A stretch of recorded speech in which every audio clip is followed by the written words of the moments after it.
Prošlo je 30 godina od rušenja jedne od najvećih svetinja našeg naroda, Njegoševe kapele na Lovćenu.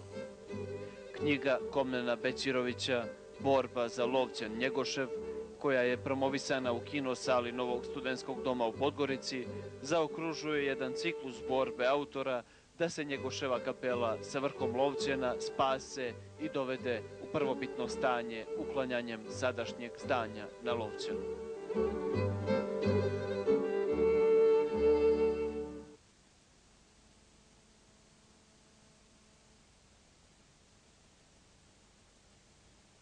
Dakle, doživljavam ovo večer kroz sve to kao pravu nagradu za dugogodišnji trud i rad koji uložih oko Lovćena, a kojih je odraz ova knjiga Borba za Lovćen Njegošev.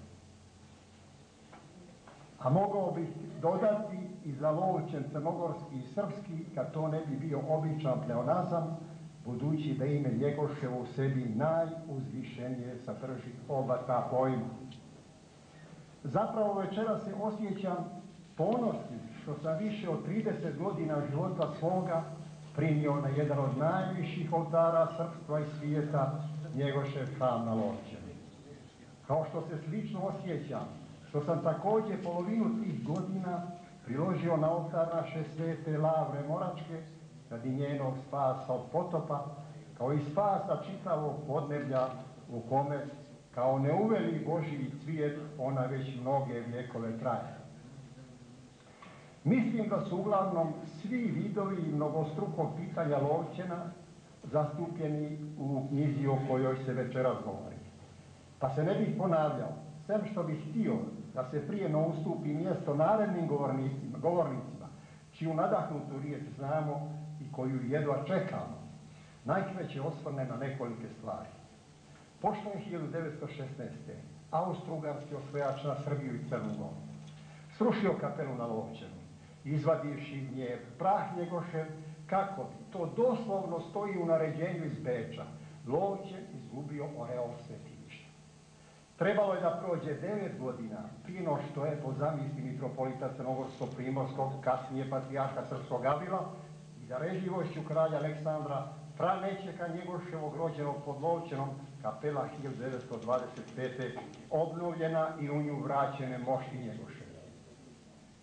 Tako je, zahvaljujući ovoj dvojici srpskih velikana, Luča na Lovćenu opet zasijala još ljepše i jače nego što je ranije sijala s obzirom na pretrpljeno mučeništvo i ljepotu obnovljenog hrama. Trebalo je da se zatim u sjenci drugog porobljivača srpstva i čitave Europe, nacističke Njemačke, pojave ljudi otrovani antisrpstvom, zadojeni marksističko-leninističkom, bogoboračkom i krvomutničkom ideologijom, ogrezli u zločine prema sopstvenom narodu, namećući mu istu, pa da dignu ruku na svetinju nad svetinjama, na obnovljenu Njegoševu zavjetnu crkvu na Lovćenu, da je sruše, zaravne vrh na kome se nalazila, nagrde planinu i na nju navale sadašnje čudevenije tuđe podneblju, prirodi, istoriji, Bogu i ljudima. Prošle su 31 godina od kada je 1972. izvršeno to besprimjerno nepočinstvo, a da ne samo hram na Lovćenu nije obnovljen, nego je bezbroj drugih srpskih hramova u posljednjoj deceniji 20. vijeka doživjelo tužnu sudbinu bogomolje na Lovćenu. Kramp koji je udario u zavjetnu crkvu pjesnika Vladike Njegoša, tog tragičnog junaka kosovske misli, kako ga u čuvenom eseju nazva Ivo Andrić, nastavio je da ljuto udara upravo po hramovima na Kosovu, kao i po onima po Bosni, Hercegovini i Krajini, pretvarajući ih u gomile kamenja, poput one što već preko 30 ljeća tužna leži na Ivanovim korinama.